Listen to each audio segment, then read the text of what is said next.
Hello and welcome to this week's Clarity Parents Chat.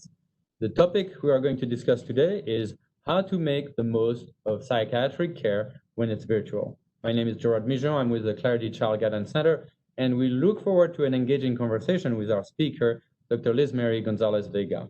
For those who are not familiar with our organization, Clarity Child Guidance Center is a nonprofit treatment center solely dedicated to helping children 3 to 17 with their mental health.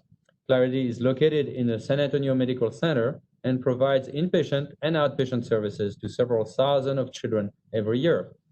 Now, you can read more about the center at claritycgc.org and about children's mental health on our prevention and education website, oneinfiveminds.org. Before we start, a few technical details. The webinar will end at 11:30, including a 10-minute Q&A at the end. The talk is recorded, but none of the names of the attendees will show in the recording to protect your privacy. That's also why we're not taking live questions. However, if you have questions for Dr. Gonzalez-Vega, we invite you to post them in the chat space at any time during the talk. Please make sure to address them to the presenter. Of course, this event is purely educational and is by no means an attempt to provide counseling online. Dr. Gonzalez-Vega is a child and adolescent psychiatrist who completed her residency and fellowship at UT Health San Antonio. She has been helping Clarity children and teens in inpatient for 8 years and serves as medical director since last year. Last but not least, Dr. Gonzalez-Vega is also a mother of 2 young children. She is joining us from her office today on our campus. Dr. Gonzalez-Vega, welcome. My first question for you is, what could parents expect for their first appointment with a psychiatrist before COVID? Well, the parents will be calling different psychiatric offices and trying to figure out which one will be the best fit for their kid. Usually by the time they get to see psychiatrists, they have most likely gone through their primary care physician to answer some questions and some concerns. So the process of going in to see the psychiatrist and in the clinic, usually it's pre-COVID, right? It will be an in-person evaluation. Usually it's around 1 hour to an hour and a half of an interview with the caregivers of the patients, hopefully both whoever the caregiver is of the patient and the patient itself. How I like to interview, I will usually start with an interview with the caregiver and the patient in my office, and I talk directly to the kid. So usually we see kids below 17 years of age, and usually we don't see kids below 3 years of age, okay? So we ask why they're here. We get kind of information about their household and why they think they're coming to see us, okay?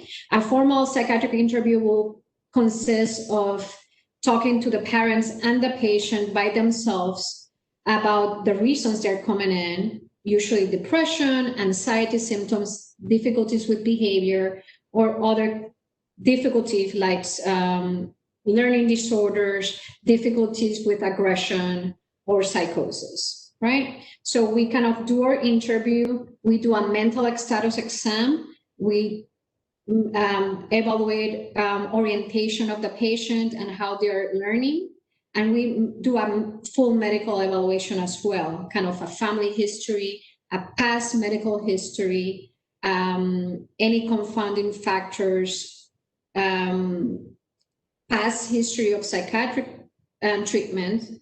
And then at the end of the interview, we get everyone together, we talk about the observations, the concerns, and then we discuss what will be the treatment plan. That treatment plan might include therapy, it might include medication, or it might include a combination of both.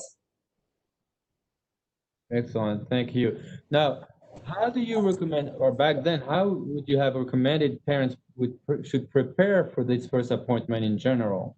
Okay, so usually when the parents decide to make an appointment with a psychiatrist is because there's some concerns about the patient mood, behavior, or difficulties academically.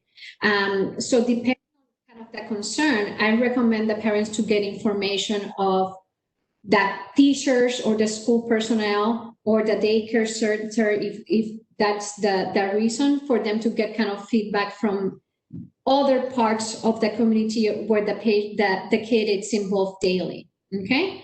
We also kind of encourage the parents to kind of read a little bit about the psychiatrist they're going to see if it will be a good fit.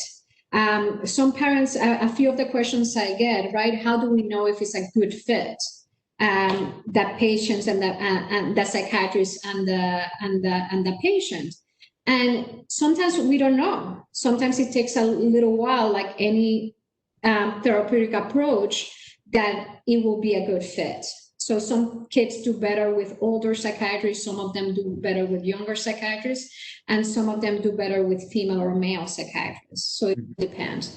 I did say in my 8 years of doing outpatient practice, maybe I have 1 or 2 patients that it was not a good fit, and I have to resource out to a different colleague.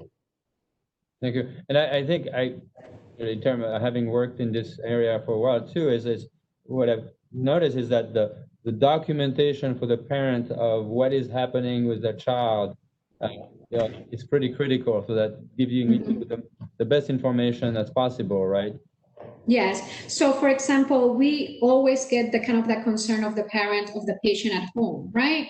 Because that's where usually the difficulty is. Yeah. But school is a different environment that some kids do better at school and some kids even do worse at school. So kind of having that communication with the teacher or maybe the school counselor will be extremely necessary. Okay. For the psychiatrist to have communication with those entities, we will have need a release of information for us to be able to talk to the school.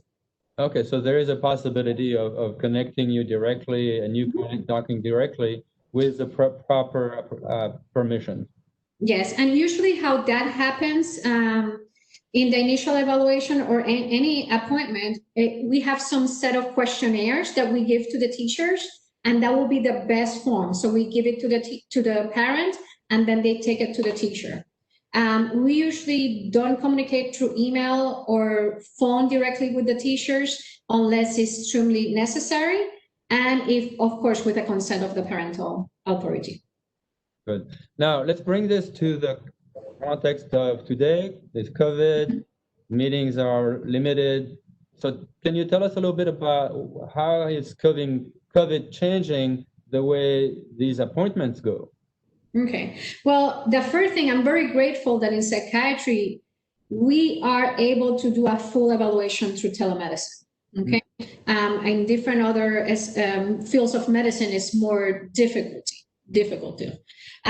With that said, our organization was able to be online and be able to provide outpatient services in less than a week when the COVID pandemic started and when the lockdowns started back in March.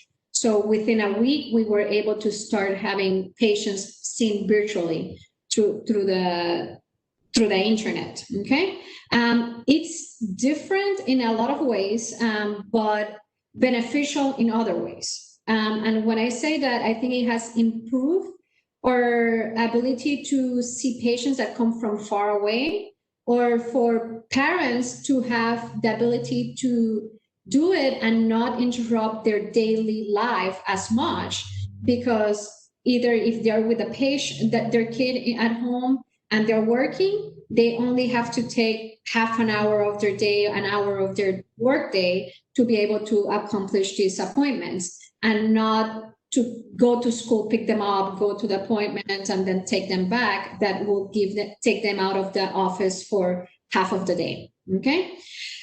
So in that way has been extremely beneficial. It also, we have seen that it has improved our show rate, because most families have a phone with internet capacity that are able to do the virtual appointment. Okay.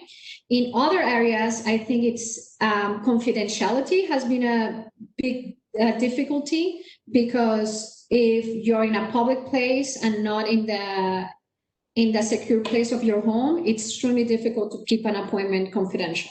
Mm-hmm. We encourage the parents before the appointment for you to be able to be in a place that is confidential, even from siblings or other family members, because this is information that it's very important to keep private for that patient. Right. And also little things like to make sure that the patients are well dressed. I had some of my long-term patients that they're so comfortable that they forget to put a t-shirt, meaning male teenagers, and we have to remind them on all of that. Mm-hmm. This say, I think that medical part of psychiatry that is done in telemedicine, I think it's mostly able to be done. When it comes to difficulty, I think it's when you are trying to do more a therapeutic approach. It's difficult to engage a patient for half an hour, 20 minutes, 45 minutes in this kind of setting, okay? Especially in younger kids that are difficult to engage in electronics, that they get distracted easily in environments around the house, as well as teenagers, older teenagers, or teenagers that are having a difficult time with their anxiety and depression, that they have a hard time engaging in this kind of situation that it's online, and they have the ability to disconnect easily from the interview. Okay, so those are definitely challenges. So we are hoping to get our patients back full-time in our office as soon as possible. Yeah. Well, and you mentioned some of the challenges. Have you seen some differences in outcomes as well? Well, I think in outcomes, it's not that much about the interview, but mostly about the pandemic itself. I think part of the pandemic, we have lost contact with some of our patients. Either they have moved or they don't have access to the internet that we have not been able to see. So that's difficult. I think also with the pandemic, the challenges that mental health is having is that they have been at home for so long that patients with severe anxiety, severe mood, kind of that transition back to the school setting has been extremely difficult. Patients with difficulty with severe aggression have a hard time transitioning back to the school setting or even engaging in school to remote learning. I can say this through my personal experience with my two kids at home. Remote learning is extremely difficult for any kids. Yeah. And I think that there's some kids that are definitely being lost in the system, especially kids that do very well academically, that their standard has been lowered. Also, the kids that have more difficulty that need special education services, speech therapy, occupational therapy that sometimes they receive through the school system, that those services have been lost, and these patients are not having the services they need. I will say that I have a very high expectation and I think highly about the teachers and the school system trying to arrange all of this in this difficult time. Yeah, we can definitely think about them because there are lots of challenges to manage as well. So thank you. I want to remind our audience that if you have any questions, please at any time you can add them to the chat, and I will be reviewing them and asking them to Dr. GV as much of them as I can. Another question, so you work both in the field of outpatient and inpatient, serving Clarity, the inpatient side of Clarity. What would you say is a difference in terms of expectation for the parent-doctor relationship between the two? Okay, well, I think there's difference, of course. When we have a patient in the hospital, it's because they are in acute, severe, stressful situation. And mostly it's for safety and treatment, right? In the hospital setting, we work as a team, okay? So the psychiatrist is the main person, but we have the therapist, the nursing, the mental health workers, we have case management and utilization management, and we all work as a team, okay? One of the things that we think about when we talk about hospital, and if a patient, for example, is admitted to a medical hospitalization, usually the parent is there 24/7 with the kid, especially if it's a younger kid. For example, if a patient gets admitted for asthma or diabetes to the hospital, usually there's a caregiver that stays there with the hospital, with the patient. When the doctor goes sees them, they are able to talk to them one-on-one because the doctor shows up and they don't know at what time they're going to show up. That's one of the limitations in inpatient psychiatry, is that the patients are here and the parents are not because of our modality of treatment. So the communication with the psychiatrist will not be one-on-one like in the medical hospital, but it will be through the treatment team. That doesn't mean that they will not have ability to communicate with the psychiatrist. Of course, that communication is always there. But the first person to talk to in the inpatient psychiatrist model is with the therapist, that is the person communicating with the psychiatrist in a daily manner, and that communicates with the family in a daily manner, meaning that they're arranging family sessions and getting more communication, as well as the nursing.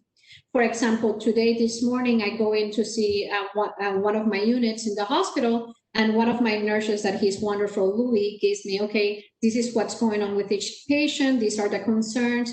This parent has this question. I can answer this one, but this parent really wants to talk to you to get a little bit more idea. And I was able to talk to that parent on the phone this morning.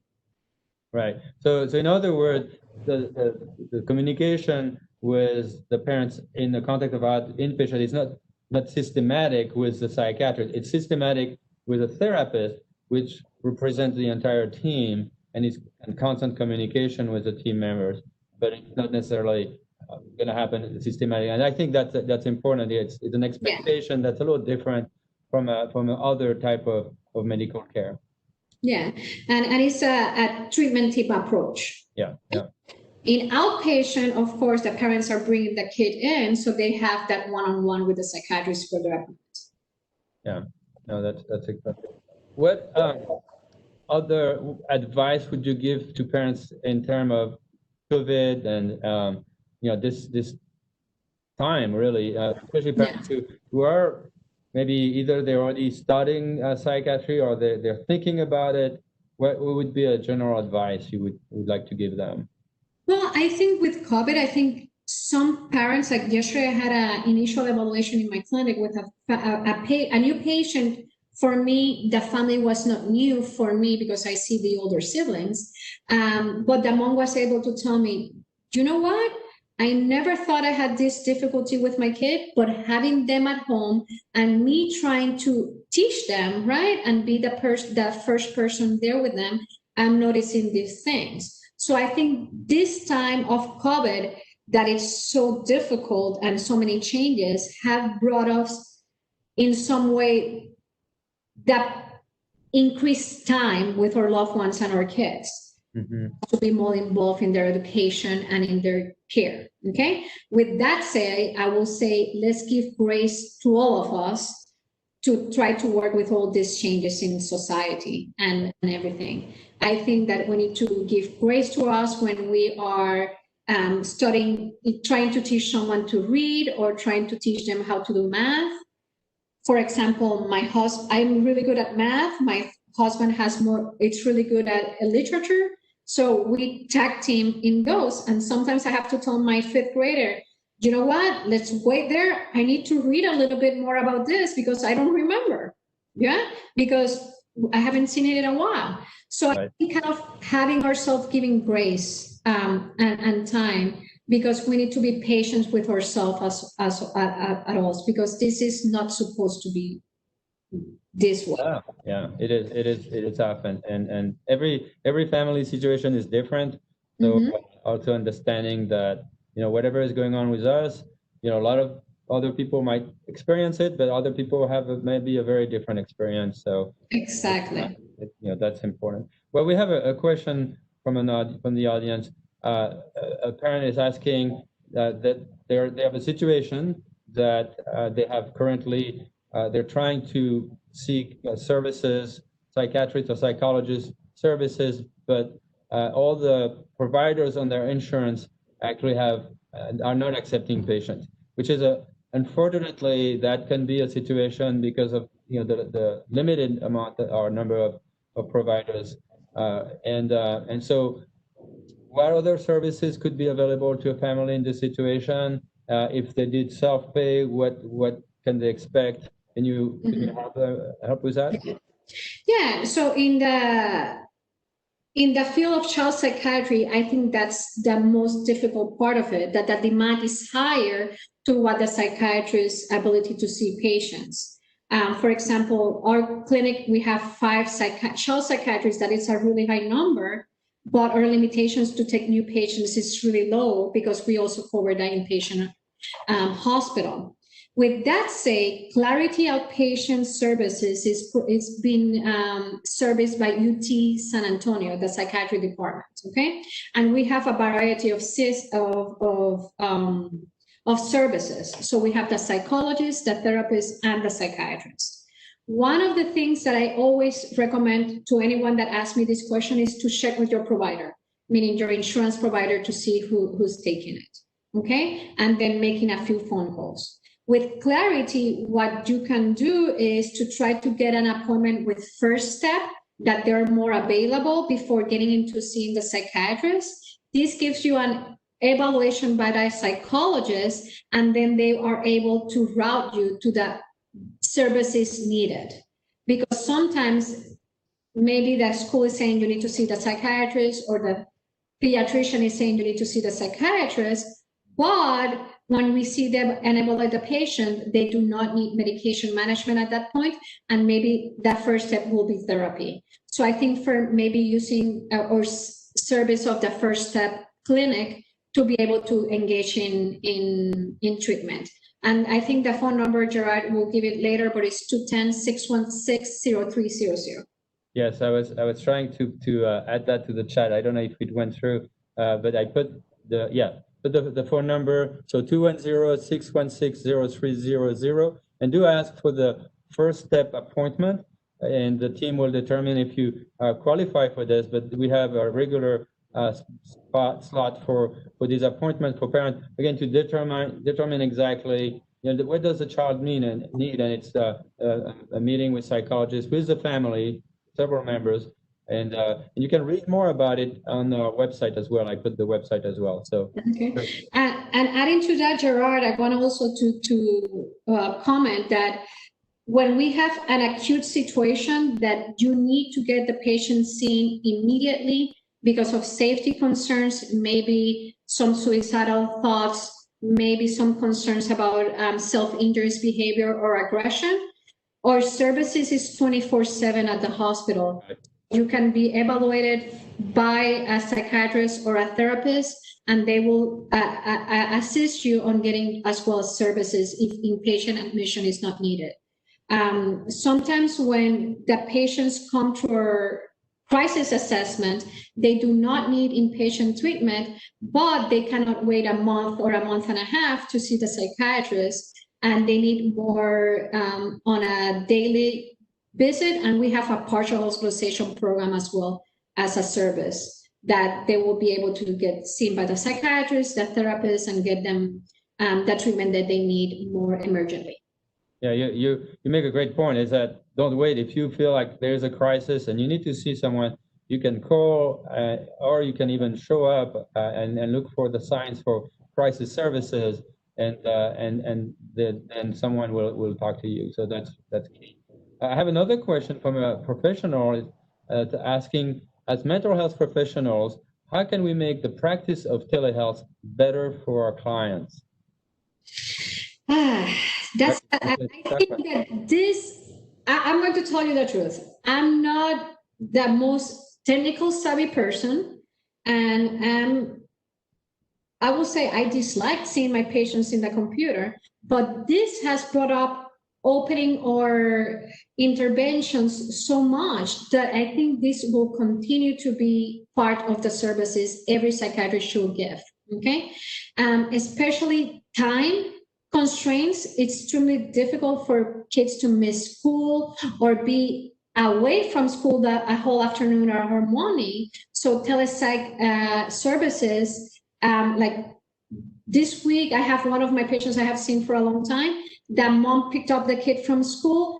We did the interview from their car, and then the kid, I was able to talk to the nurse in person, and then the kid went back to their class. So I think it improves kind of that access. Also, places that are far away from San Antonio, or places that do not have a psychiatric. I have patients that drive multiple hours to come to San Antonio to see me, that they're enjoying a lot to be able to have this service.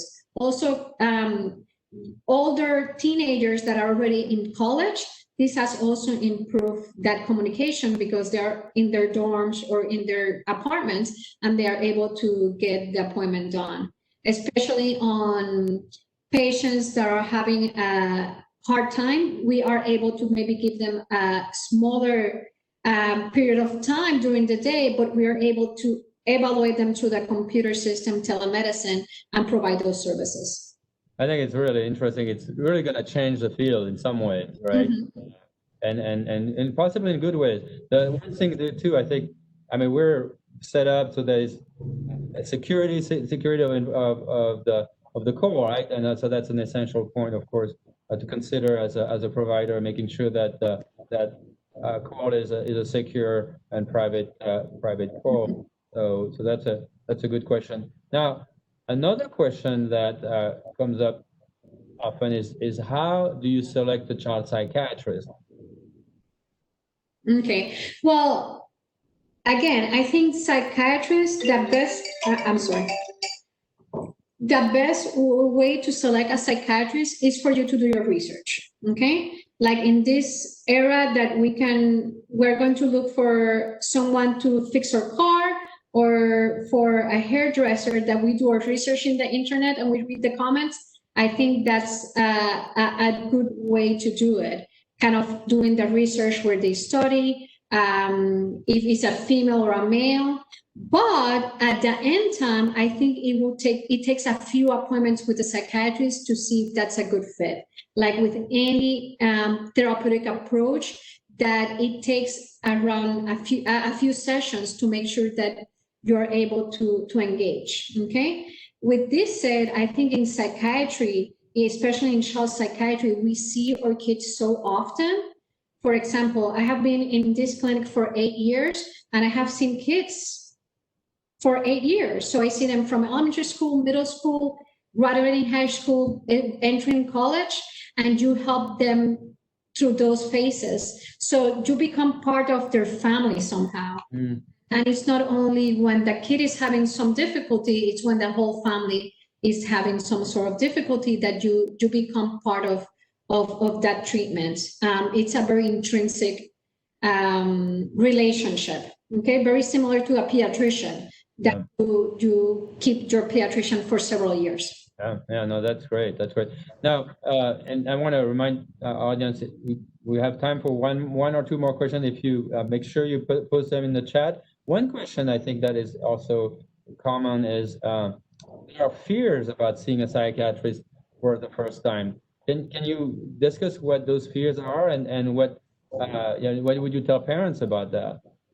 Well, I think psychiatry through the years, right, has been a profession and a specialty that it's somehow marginalized because of what they will say or what other people will have the communication. And with that said, I think that this has changed a lot through the years, okay? Because first of all, a psychiatric interview and a psychiatric evaluation will be completely confidential. So the persons that will know is the persons that need to know that the patient is having that treatment. For getting consents for that information to go out, right, it will be up to the patient and up to the parent or the guardian if they want us to communicate with their school or any other entity, even for us to be able to talk to the pediatrician to send them records, okay? So I think the first few appointments sometimes is a little bit difficult, and it gets better as things go. One of the difficulties that we do see, especially if we have a patient that has had to go to inpatient admission and then to see the psychiatrist, or just outpatient, is that the patient feels that every time they go to see the psychiatrist is because they're doing something bad or erroneous. And it's because that interview that's what it's been taught. So I think that's part of that relationship with the psychiatrist, to address that miscommunication and that uncomfort feeling of the patient or the parent of this kind of treatment. Yeah, I think that's a really great point, is the idea that, you're not going to see a psychiatrist because you're in trouble, or you're doing something wrong. It's like you're seeing a medical doctor because there's something that needs to be adjusted and you need help, just like you had another disease. And I think that, and we'll have time to one more question really that is actually relevant to that, because I think I have even a couple of questions that are very similar about that, is how do you talk to a teenager that is refusing to talk, and to your parent or your teacher and or counselor, and you want the child, see the child needs help? How would you talk to that child to open him up to get help? And yeah. So I think this is one of the most difficult parts of therapy, right? It's when the patient is not ready to engage in the therapy. Parents or the people around them feel that they need treatment, but the patient is not ready to engage. And that's what takes time. Okay. So what I will say is, don't give up. Okay. I think you have to put it in a medical context. If you had asthma, you will be going to your doctor. If you had the flu, you will be going to your doctor to get it addressed, or you have a broken bone. This is to address. Okay. Also, what I always tell my teenagers is that we're going to do this together. Okay. Some part of the interview with a psychiatrist will still be confidential, even from the parents, to include drugs, alcohol, things that are not a major threat to them at that point. It will be confidential, and we will help the patient get to the point to address this with the parents. It takes time, and that's where seeing also a therapist comes hand in hand, because the therapist will be seeing this patient more often, usually in a weekly manner, even twice a week. So they get used to it, and sometimes silence in a therapy is truly beneficial. That it's truly uncomfortable for everyone, but the patient just sitting there engaging with the therapist will be beneficial. With this as with COVID, what we have seen, and me talking to my counterpart, the therapist in outpatient services, is that the teenagers are really enjoying doing therapy online. This is the way they communicate. So they feel that they are able to engage in some way better to their therapist, because somehow there's something there that is safeguarding them. So I will say, make the appointment. If the patient is refusing, talk to the psychiatrist first, see if they can see just the parents, even if it's the patient is not present at that point, and then you go from there, at least to get some communication and some pointers to get to the point that we need to. Well, that's very helpful advice, especially the idea that, I cannot bring my child, but having a conversation, that can be tremendously helpful. So thank you for that. We have one more question I think you already answered, which is about how to help a child talk about their feeling, and that's really, it takes more time, and that's really where in the context of the therapy, I think our approach is to like always, as much as possible, have psychiatry and therapy work hand in hand. So that's a way we would answer that, and that's really the field of the area of the psychologist or psychiatrist or therapist to help the child with his feeling. So we're out of time, but thank you so much, Dr. Gonzalez-Vega, again for this great information, and thank you everybody for joining us. We are going to have our next meeting will be with Dr. Megan Lawson. She's a psychologist at Clarity, and she will be talking to us about the benefits of setting clear boundaries at home for children. So thank you again, everyone, and see you next week.